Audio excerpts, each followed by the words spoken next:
nothing changes, just let me do the music. And so it was agreed. Well, you know, I mean, the only reason why Vini Reilly was invited on the first album was because I'd worked with him on the Jewish Column record, and I knew I needed a good lead guitarist, as it were, to come in and you know, supply some kind of good guitar playing on top of my basic kind of guitar playing. But this claim that's been made in the press recently about him writing the songs is complete nonsense. The songs that we recorded on Viva Hate were all sent to Morrissey in demo form by myself before we went in the studio. Either before we even started the session or subsequently throughout the session. And this claim came up once before, as I say, and I wanted to get it clear, and I actually invited Johnny Rogan, who wrote the Severed Alliance, around to my house so I could play in the demo tapes of my original demos to show that these songs were completely, you know, in shape, as it were, as songs before Vini Reilly ever got in the studio. Vini kind of was a little bit snobbish about playing some of the songs because he felt, you know, C, F and A minor were a bit below him. And I was like, well, you know, that's what the song is. That's the chords. And that, in fact, was the chord sequence, for instance, for Every Day's Like Sunday. So I can't quite get the I can't quite see where his problem lies, to be honest with you. Well, I was a bit miffed when it was released because not only did I write every track except Suede Head. I didn't write Suede Head, that was Stephen Street's composition. But every other track on the album I wrote from beginning to end. I even helped to produce, and I knew how to begin the album with the jump start. I suggested the guillotine at the end. You know, I mean, there's loads of stuff. It was basically my album, and the album was really written by myself and Morrissey. You know, he made one claim that he wrote the strings for Angel, Angel, Down We Go Together, which is complete nonsense, because I wrote that song on a sampler, inspired very much by Hounds of Love by Kate Bush, like dum-da-da-dum, right? Wrote it on a sampler, keyboard, sent off the tape to John Metcalfe of the Duke String Quartet. He scored it, played it on the day, Morrissey sang on it, done. Vini Reilly didn't play a note on it. Yet, in this piece in Mojo magazine recently, he says he wrote the strings for Angel, Angel, Down We Go Together. It's complete nonsense. I mean, the guy is talking complete rubbish. That was credited to my string section, which was John Metcalfe and his players who had been brought in. But they didn't play it. I played it on a keyboard. I arranged it and played it on a keyboard, physically played it. So, and that was credited to a string section, which it wasn't, it was me. And it was my arrangement. You know, the whole thing was me, basically. And I just thought, well, it just says Vini Reilly guitars. I'm not, you know, not only am I not credited with writing anything, I'm not credited with arranging anything or producing anything. It's like I was given like nothing, basically. You know, as I say, letters have been written to get, you know, hopefully to get him to retract those comments, but whether he will or not, I'm not sure. I suppose I just feel a bit sad because I'm disappointed in Stephen Street and in Morrissey that they didn't credit me correctly, just because it would have been good manners, as I said before. It's just courtesy, you know, it's just like good manners and respectful. And they didn't show me that kind of respect, and I think it's just a shame, you know. They've really let themselves down.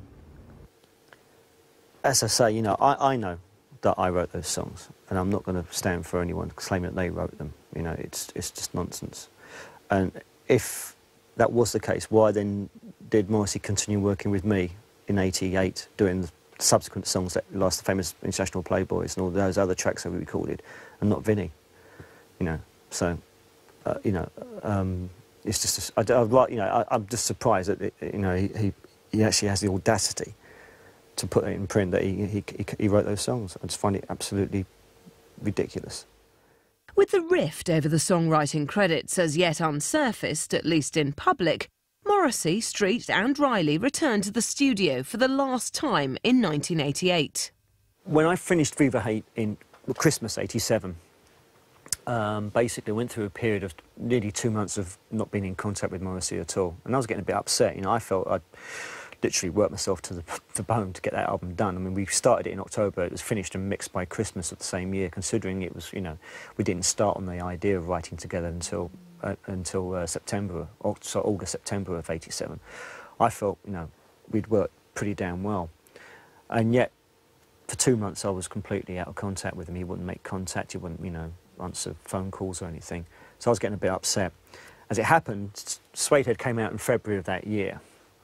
Got fantastic reviews right across the board, went smashing into the chart. And I get a phone call from Morrissey. "Oh, Stephen, can we go back in the studio again?" So I was like, yeah, well, at least I'm back on, back in the team again anyway.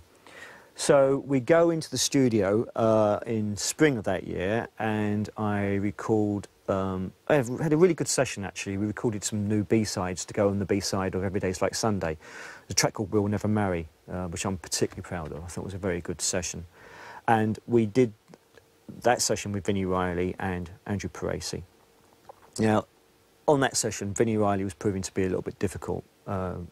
He was being very moody and, making noises about, the chord sequences and everything, and disagreeing with what I particularly wanted him to do a lot of the time. And he felt he could be better suited to be Morrissey's songwriter. So, in fact, one day in the studio, I said to him, "You go ahead and you see if you can come up with something." I left him to it. But obviously there was an atmosphere in the studio, and after I finished that session, I kind of made it clear to Morrissey that I didn't really enjoy that. Hadn't enjoyed that session, and Morrissey kind of pretty much said the same thing. And it was felt that if we were to continue recording together later in the year, that we wouldn't use Vini Reilly. After we'd made Viva Hate, there were some other sessions which I was invited to participate in. I cannot remember what the tracks are. But there were maybe 5 or 6 tracks which were I don't know whether they were demos or I think they were released anyway in the end.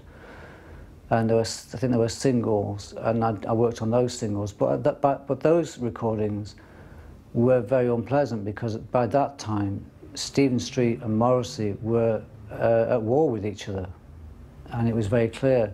So why they were even attempting to record together was beyond me. And I was very uncomfortable with those recordings and left. Then after those sessions, I received a phone call from Morrissey, several phone calls in fact, where he suggested that we do another album, but we just simply cut out the middleman because, as Morrissey pointed out, he didn't write Viva Hate, so it was something we were kind of stuck with on Viva Hate. But let's get rid of Stephen Street and do the next album just he and I. And I said, well, that's great, but I don't, I've done the 3-minute pop song thing. I'm kind of bored with that. Can we do something more adventurous? And I sent him a CD of Radio Ethiopia by Patti Smith, which he listened to, and I think he already knew it. And he sort of said, yeah, well, we could do something interesting, because he was at that stage in his career where anything he did would have been received by everybody. And he could have done something quite extraordinary, more prose, more poetry, whatever, I don't know, but just anything that wasn't anything other than the 3-minute pop song. And he seemed enthusiastic and then relented and just said, well, no, I don't want to do that. I want to, can we do Viva Hate again, basically, is what he was saying. So I just said no. And when he realised I meant it, he couldn't believe it. He was kind of saying, well, you're crazy. It's like you could be a millionaire, seriously. Why, do you really know what you're saying? And he was quite, because he was actually a very good friend and still is. So he was quite kind of baffled, and then he took it as a personal rejection, and he hates rejection.